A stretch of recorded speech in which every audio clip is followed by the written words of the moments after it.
first of all, then, as a general one, then your stamp on how the season ended for Sheffield United. Okay, in a weird way, I'm pleased with the way the season ended. It was a disappointing start to the season, obviously.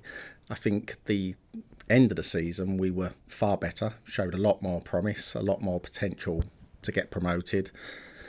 Really proud of what the boys and the team achieved near the end of the season and how we came through and got into the playoffs, and obviously ultimately got beaten by Forest on penalties, when I thought we showed great character coming back in the second leg at their ground. And as we now know, they've now got promoted, so we've got beaten by the team that have gone up. So I think, really pleased with the way the season ended and the performance in general.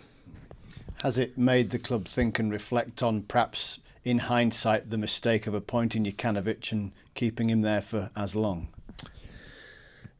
So yeah, interesting one. I think at the time he was the right person for the job. I think we all felt he was the right person for the job. I think the supporters felt he was the right person for the job as well. I think just sometimes the fit doesn't happen, and I think that's what happened with Slav. With the greatest respect to Slav, I think Slav's a really good manager, a great person as well, and I wouldn't say a bad word about him. He was excellent, but he just didn't gel and just didn't fit at the club, and I think ultimately that's where it went wrong. I think we moved quite quickly, really, in terms of when you look at his past and his history. He didn't start great at Fulham, he didn't start great at West Brom, and then turned both seasons around there and actually got promoted with those teams. So I think we gave him as long as we could under the circumstances, but I don't think we waited too long in terms of making the decision. And ultimately, it looks like we made the right decision again in bringing Paul back and the job that he did in the second part of the season. So football being the short-term industry that it is, since the whistle blew at Nottingham, then what kind of football plans have been put in place to keep, enhance and change the squad so that next season is similar at least to this? Well, I think if you look at the season originally already, we had some tough injuries this season, which, I think we've got... Personally, I felt we had one of the best squads within the league. Maybe Fulham potentially had the better first 11, but I think ultimately we had on the bench, etc. I think we had a more rounded squad, but injuries really played a part in our downfall this season, and not a great start to the season as well, obviously, which we've touched on. But I think that the key initial thing straight after the season ended, sat down with Paul, and it's right. Let's deal with what the players we've got here at the moment. Who do we want to stay? Who don't we want to stay? Let's make those decisions, and some of those are difficult decisions, but let's make those decisions now.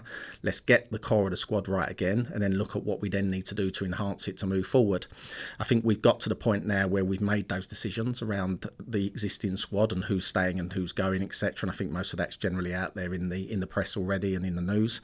So you're aware of that, and I think now it's just looking at the areas that we want to strengthen and how we strengthen those. Fans' principal concern, though, at the minute, well, amongst many, is selling.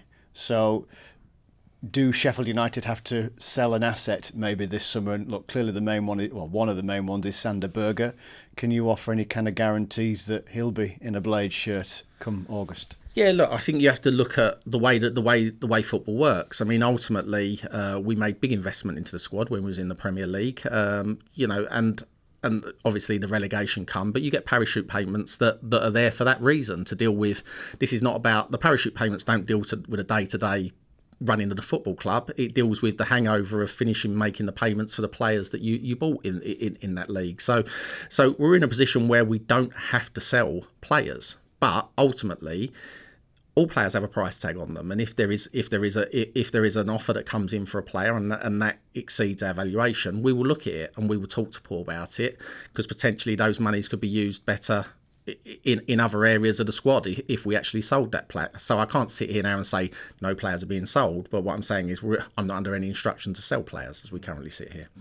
And as we sit here now, then, has there been any significant interest in star players?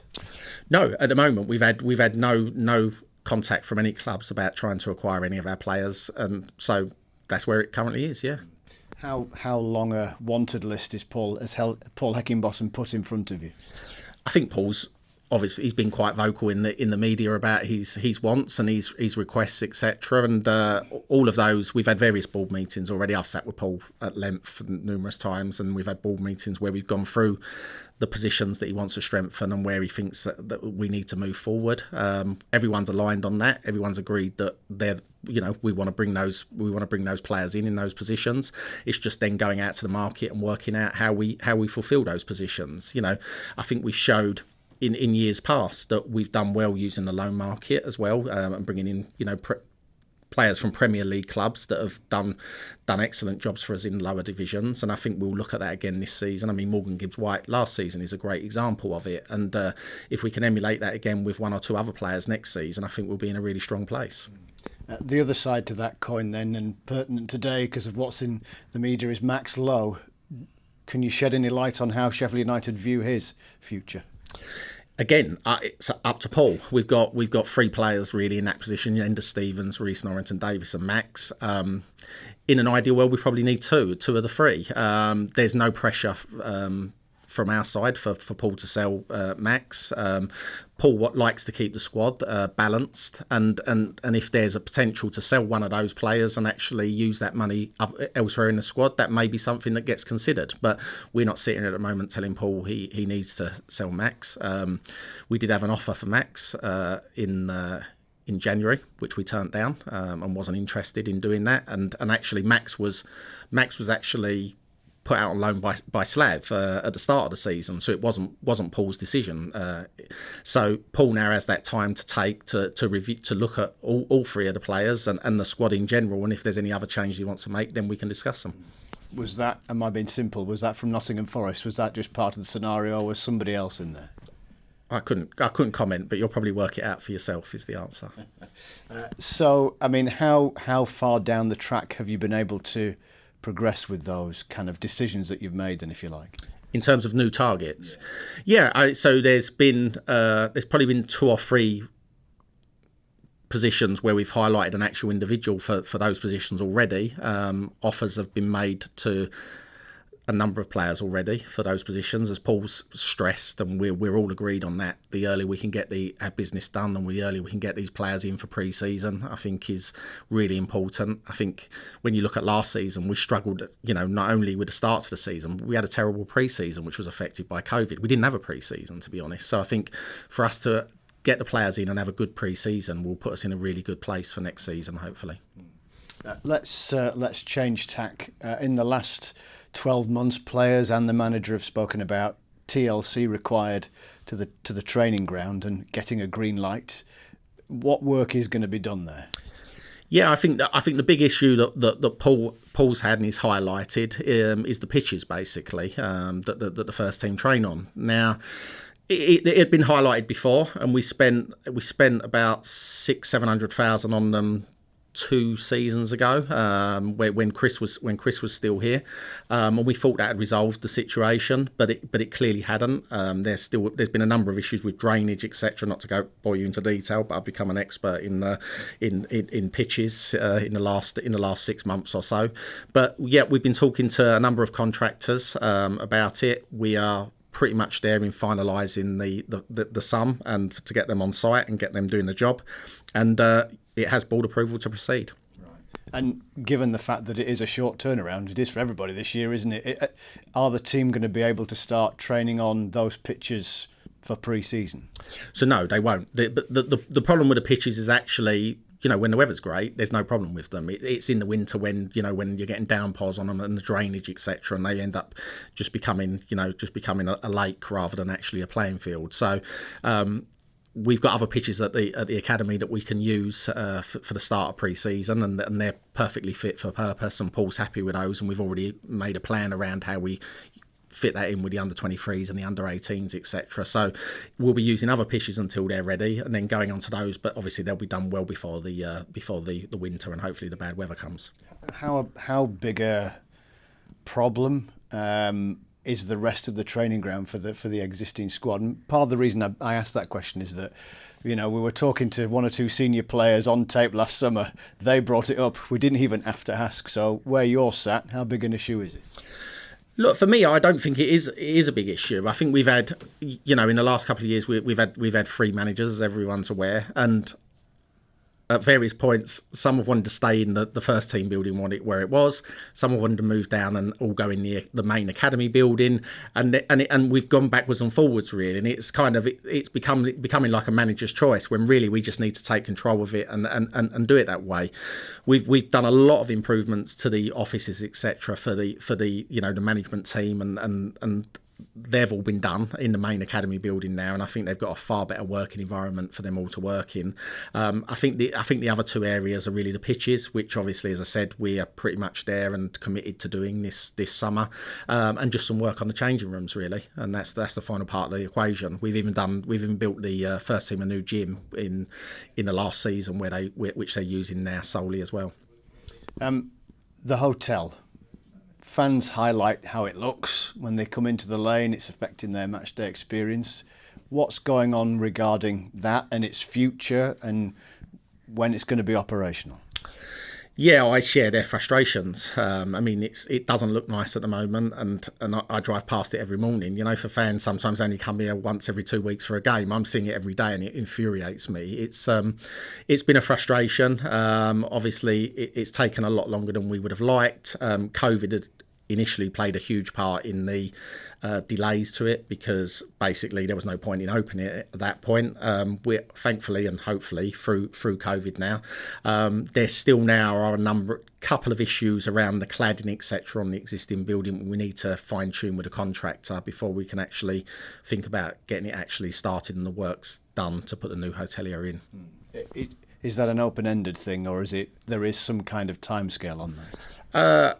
I wouldn't want to put an exact timescale on it, but I wouldn't say it's open-ended neither. We know it needs to be done. We want it to be done. It's an income generator for us as well. So, we need to get it done. But it's a case of also utilising the monies where it's most important at times as well. And at the moment, we're focusing obviously the first team and the training facilities at this point. And then once we've got past that one, we'll then move on to the next one, which is probably the hotel.